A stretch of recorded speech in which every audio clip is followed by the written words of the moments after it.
Get off my water or I'm calling the police." Yeah, that was the very first thing she screamed, standing there on the muddy bank of my own lake, paperwork, flapping voice shrill enough to make the herons scatter. Just picture it, this HOA psycho hollering at me like I'm some trespassing maniac while I'm out there in my kayak doing nothing more criminal than fishing.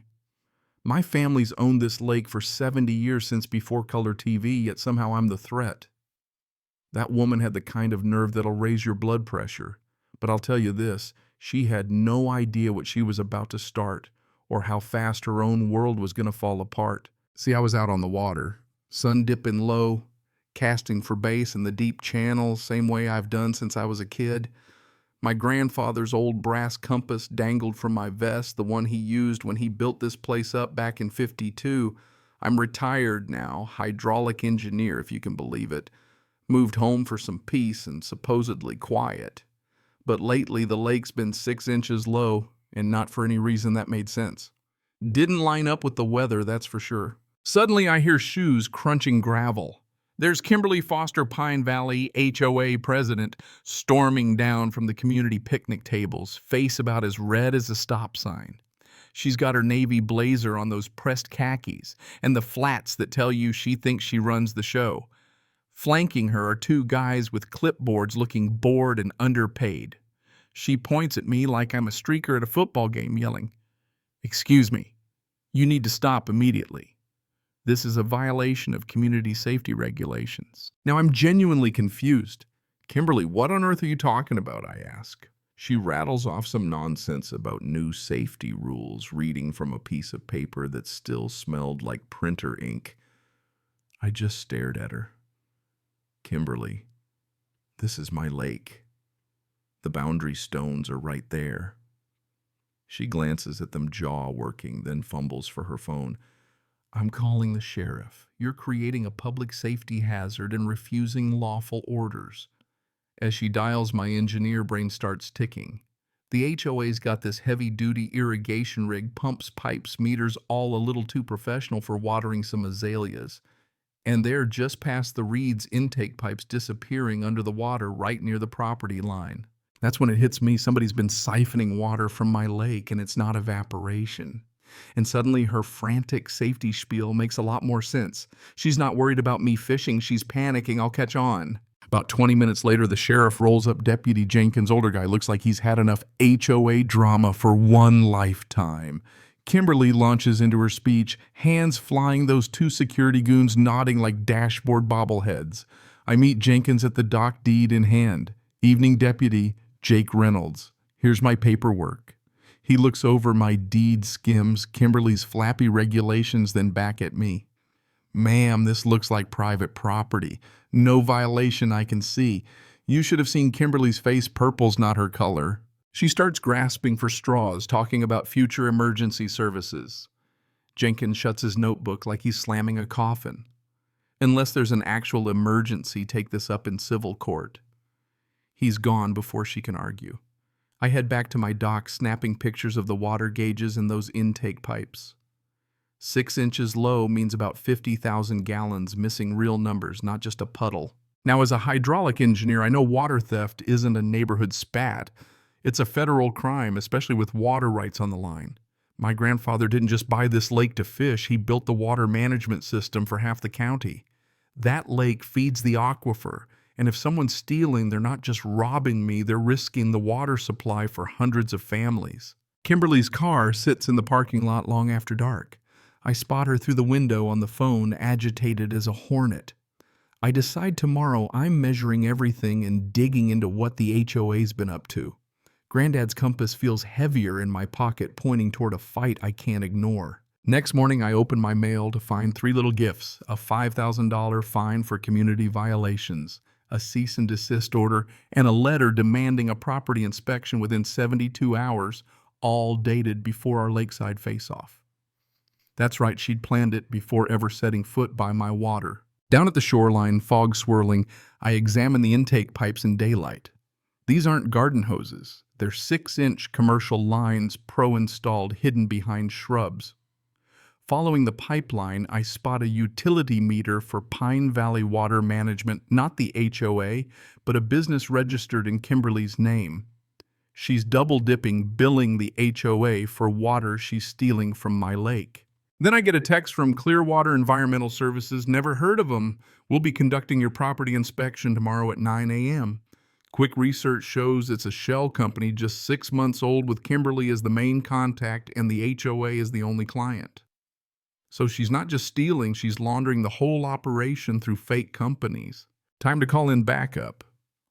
I ring Melissa Mitchell, environmental lawyer and old friend. I lay out the scam and she cuts me off. Jake, this is organized theft, federal territory. Don't sign a thing, don't pay document everything. I'm coming up today. While I wait, I trace the money. HOA water budget has tripled in 5 years, all funneling into Kimberly's company, raking in over $200,000 a year. Electricity use at the HOA's water building has doubled, especially overnight when pumps run unseen. Melissa arrives that afternoon, and so does Mike Harrison, local reporter who's been sniffing around HOA fraud for a while. Turns out I'm not the only one. 8 other property owners in the county have lost water to adjacent HOA communities managed by, you guessed it, companies linked to Kimberly Foster. We stay up late comparing notes, legal pads, and maps covering my kitchen table. Turns out my grandfather's surveys are more valuable than gold. His notes trace every underground water channel from our lake to the city wells miles away. Hidden in his files, I find a 40-year-old letter from Edward Foster, Kimberly's grandfather, trying to buy our water rights. Granddad refused. The Foster family has a long memory, the letter warns. Looks like Kimberly decided to take what she couldn't buy. The next day, armed with documentation and Melissa's legal teeth, we start connecting with other victims. Robert, 15 miles south, lost his fish farm pond the same way, hidden pump, same brand, running to the HOA. Betty Wilson's well ran dry after 40 years. Tom Anderson's creek dwindled. Janet Hayes got fake inspection threats. Every story matches water theft, shell companies, intimidation. That evening, Linda Murphy, former secretary for Kimberly, brings us a box of records, invoices, shell company registrations, and proof that Kimberly's been billing the HOA for water she stole, laundering it through 12 fake LLCs, including one using my family's name. She's pocketed over $2 million in 5 years, selling stolen water to chemical plants and manufacturers, some of which dump contaminated water back into the system. She didn't just steal, she poisoned the supply. Melissa's building a case for RICO charges, racketeering, environmental crimes, enough to put Kimberly away for decades. Mike Harrison starts an expose. Jenny, my little sister, and a corporate lawyer, joins the war room, untangling shell companies and offshore accounts in the Caymans. Dr. Lisa Thompson, hydrologist, analyzes water samples and traces the environmental damage. As evidence piles up, maps flow, calculations, bank records, bribery logs, one thing becomes clear: Kimberly's criminal enterprise isn't just a local scam, it's organized industrial theft, poisoning the drinking water for thousands. Fast forward to the emergency hearing, media everywhere, neighbors buzzing Kimberly, showing up with a whole squad of high-priced lawyers. But the facts are facts. Dr. Thompson's testimony and my grandfather's original survey show how much was stolen, how many families were affected. Jenny presents the offshore money trail. Linda plays tapes of Kimberly bribing inspectors. I hold up that old brass compass and the property deed describing a lifetime protecting water that others just saw as dollar signs. The judge doesn't hesitate: assets, frozen criminal charges, filed federal agents arresting Kimberly and her cronies on the spot. Her lawyers look like they'd rather be anywhere else. Afterward, the Pine Valley community holds a meeting, neighbors furious as details spill out. Betty Wilson stands up, voice shaking, accusing Kimberly of poisoning her family. Mike reveals residents have been double billed for their own stolen water. Linda shows proof Kimberly kept stealing even after being warned about contamination. The mood in the room turns from outrage to cold, unified resolve. The residents vote unanimously to remove Kimberly from every HOA post, cooperate with the feds, and sue for every penny stolen. By the end, Kimberly's sitting alone in County Jail, Orange, all authority gone. The best moment, a few months later, sitting on my dock with the lake finally back at full level. Kimberly's old mansion, seized and auctioned, now belongs to me for a fraction of what she stole. The aquifer's cleaner new federal laws in place, 8 crooked officials behind bars, and a dozen shell companies dissolved. And every Saturday for 2 years, Kimberly herself has to show up in shackles, cleaning the shoreline, her pumps, once scarred under my supervision, scrubbing rust stains while I fish.